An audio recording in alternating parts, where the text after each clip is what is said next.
wabampa ngo bankubitire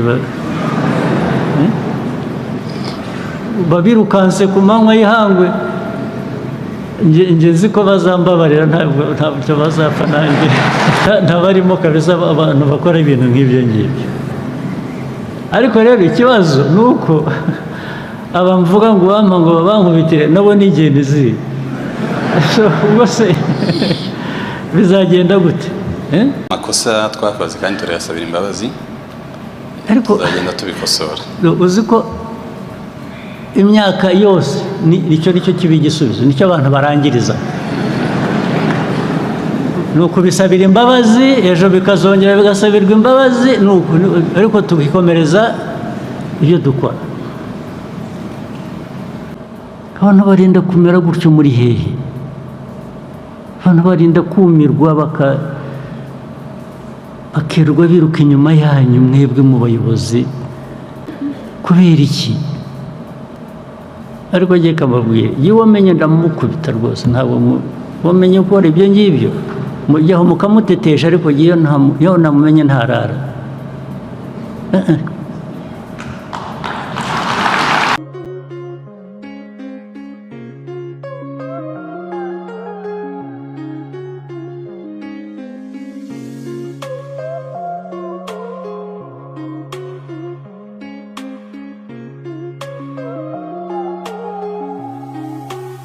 Buri muntu wese afite uburenganzira, utabimuhaye ku neza ukwiye kubikubaza ku ngufu.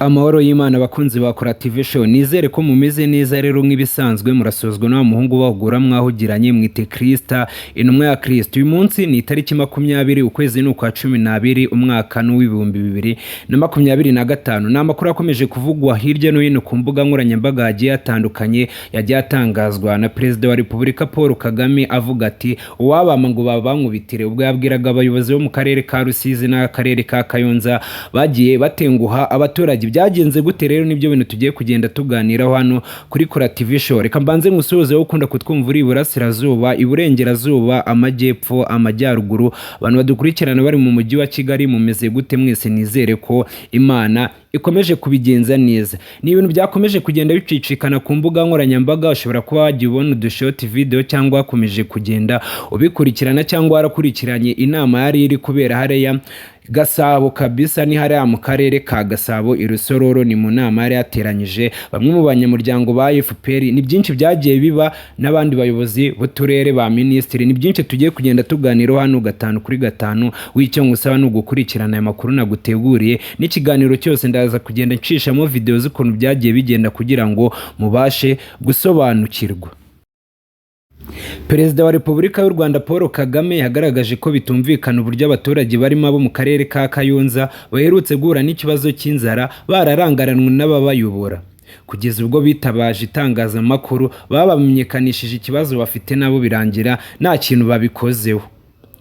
Ni ikibazo Perezida wa Repubulika y'u Rwanda yagarutseho kuri uyu wa gatanu tariki 19 Ukuboza, ubwo hari hateranye inama ya kongere y'umuryango wa FPR Inkotanyi i Rusororo hari mu karere ka Gasabo. Reka turebere hamwe bimwe mu bintu yagiye agarukaho, asigaye nze dukomeze mu kanya. Abo baturage mugira mutyo rwose wampa, kubera ko wampa ngo bishyire hamwe baze bagukubite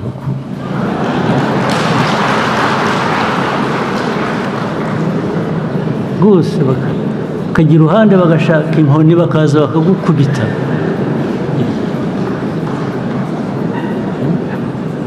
Perezida ati keretse wabaha abaturage bakabankubitira. Iyi ni kongere yateranye ubwo ari hashize iminsi mike wari meya w'akarere ka Kayonza Nyimanzi Jean Bosco, n'uwari vice meya ushinzwe iterambere ry'ubukungu Munganyi nka Hope, ndetse n'uwari vice meya ushinzwe imibereho myiza y'abaturage Harerimana Jean Bosco, bose birukanwe kubera ikibazo cy'inzara yugarije abaturage ndetse n'ibindi bibazo bitandukanye byari biri kuvugwa ari mu karere ka Kayonza. Perezida wa Repubulika y'u Rwanda Paul Kagame rero yahagurukije Minisitiri w'ubutegetsi bw'igihugu Habimana Dominique amubaza icyaba cyarabaye kugira ngo abayobozi bo mu karere ka Kayonza bagere aho bakorera abaturage bira bintu. Reka tubanze twumve bimwe mu bintu yatangaje nuko yabimubajije. Dukurikirana iyi video paka irangiye kugira ngo mubashe gusobanukirwa bimwe mu bintu byagiye bigaragara ku munsi w'ejo ubwo hari hateranye iriya nama. mwibutsa gukanda subscribe, like, share and comment kugira ngo ibiganiro byacu n'amakuru ya Kurativisha bijye bikugeraho 5 kuri 5. Your Excellency, muri Kayonza habaye ikibazo cy'ubuyobozi bitita ku baturage kutamenya ibibazo bafite ariko no kudakorana kutumvikana hagati y'abayobozi bituma rero bapfiki hagati yabo icyo batumvikanaho niki nuko nibyo bagabana baba bibye niki abayobozi batavugana navuga ko ari imico mibi yo kudakorana bigatuma n'ibyo bashinzwe gukurikirana mu kwita ku bibazo by'abaturage nabyo bidindira abaturage bakabura uwo batabaza kandi abayobozi bahari. Ngo abaturage bakabura uwo batabaza kandi abayobozi bahari. Abayobozi babereyeho iki nibyo Perezida wa Repubulika y'u Rwanda yahise amubaza kugeza n'ubwo abaturage bo mu karere ka Kayonza bishwe n'inzara bakajya batakambira umesi n'umugenzi. Sinzi niba ayo makuru yarakugezeho, ariko abaturage bo mu karere ka Kayonza bahuye n'ikibazo cy'inzara kubera izuba ryinshi cyangwa icyo abantu benshi bakunze kwita amapfa. Umukuru w'igihugu rero yamubajije ati ibyo ngibyo byarangiye gute kugira ngo abaturage bahure n'iki kibazo, habure n'umuyobozi n'umwe abagirira icyizere kugira ngo abatabarize kugeza n'ubwo bagiye gutabaza umuhisi n'umugenzi. Yakomeje agira ati cyavuyemo nuko abaturage kubera kuburira icyizere abo bayobozi bageze aho bitabaza abahisi n'abagenzi by'umwihariko ku bibazo by'amapfa yari yatewe n'izuba ryinshi, bagaragaje ko bafite ikibazo ko bashonje, leta ifite uburyo yabagoboka, ariko icyo gihe kubera ko abayobozi bari bahugiye mu kutumvikana ntabwo babashe kubikurikirana. Bari bahugiye mu ko bo batari bashonje, bo ntibari bashonje kandi icyo kibazo. Yes sir. Ntibumva babaganyira bashonje. Ntabwo kutavugana nuko nabwo buri wese yari afite ibyo akora bimuha iby'abandi badafite. Perezida ati impamvu aba bayobozi bigira gutya nuko bo baba bahaze, niyo mpamvu baba batari kumva abaturage. Aya makuru rero yakomeje gucicikana ku mbuga nkoranyambaga, abantu bakoresha urubuga rwa Twitter. Ndatekereza ko aya makuru mwagiye muyabona ubwo abaturage bo mu karere ka Kayonza bakomeje kugenda batabaza bavuga ko ikibazo cy'inzara, kubura amazi, amapfa mbese muri rusange bibamereye nabi. Perezida wa Repubulika y'u Rwanda rero Paul Kagame yabajije minisitiri impamvu byatinze kweguza aba bayobozi. Bavuga ko babanje kubagira inama igihe kinini ariko bikaza kunanirana kugeza n'ubwo abaturage bisabiye yuko komite yose yakegura. Heguye vice mayor, heguye mayor, hegura n'ushinzwe imibereho myiza y'abaturage nk'uko mwagiye mubyiyumvira. Ikindi kibazo rero Perezida w'u Rwanda Paul Kagame yagiye agarukaho ni ukuntu umuntu ajya gusaba serivisi cyangwa umuturage ajya gusaba serivisi ahantu bakaba bamubwira nabi cyangwa agasanga abayobozi bibereye kuri telefoni. Ibyo ni ibintu bikunze kubaho cyane ku bigo nderabuzima. Ibyo ni ibintu bikunze kubaho cyane, umurwayi akaza ameze nabi nyamara ukabona umuntu wo kumwakira yibereye kuri telefoni. Perezida w'u Rwanda Paul Kagame yavuze niyo mpamvu izi Gen Z cyangwa Generation Z, ubwo ni iyi generation bakunze kwita yavutse hejuru ya 2, niyo mpamvu ngo babatera amabuye cyangwa bakabakubita. Ngo nibajya babakubita ntimuzabimubaze cyangwa nazabibazwe. Ndatekereza ko abantu mwakurikiranye iyi video byose mwagiye mubyiyumvira. Ikindi kibazo rero yakomeje kugenda agarukaho ni ikibazo cy'umuhanda wo mu karere ka Rusizi ni mu Bugarama. Ubwo ngo umuhanda basigaye bahingamo ngo wabaye nk'umurima, akaba ari inzego z'umutekano ngo byasabye yuko bamwihamagarira kugira ngo bakore uwo muhanda. Byagenze gute rero uwo muhanda nawe waje guteza ibibazo?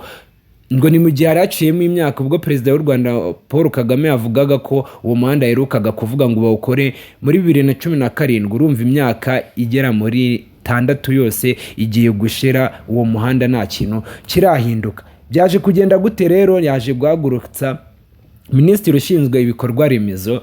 Reka twumve nawe icyo yatangaje kugira ngo nze tugaruka mu kanya w'icyo ngusaba no gukomeza gukurikirana amwe mu makuru tuba twaguteguriye. Mwibutsa gukanda subscribe, like, share and comment kugira ngo ibiganiro n'amakuru tuba twabateguriye bijye babageraho 5 kuri 5.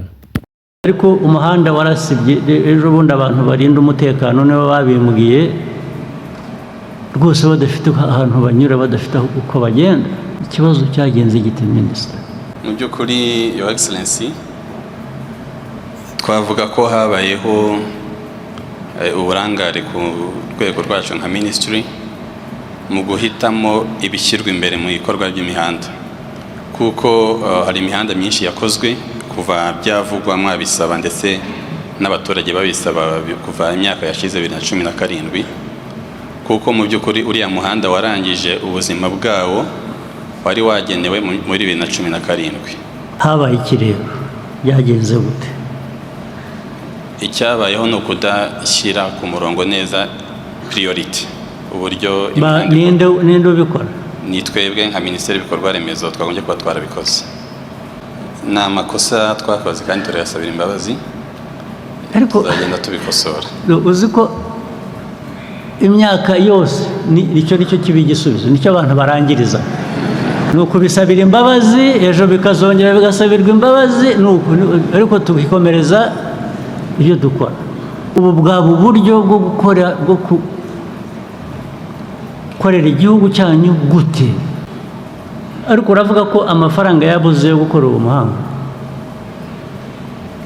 Ntabwo amafaranga yari yabuze, ahubwo ni ukudashyira ku murongo neza ngo tumenye ibikwiye guherwaho n'ibikurikira.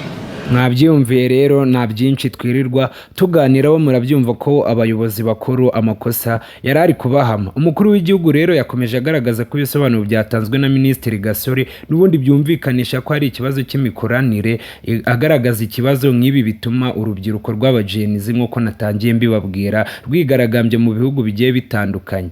Nibwo yagize ati, nibyo navugaga, biriya bureba abajenizi bajya ku muhanda, ni jenizi harya niko babyita,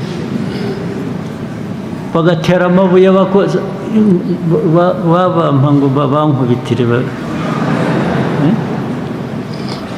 babirukanse ku manywa y'ihangwe. Nzi ko bazambabarira, ntabwo bazapfa nanjye.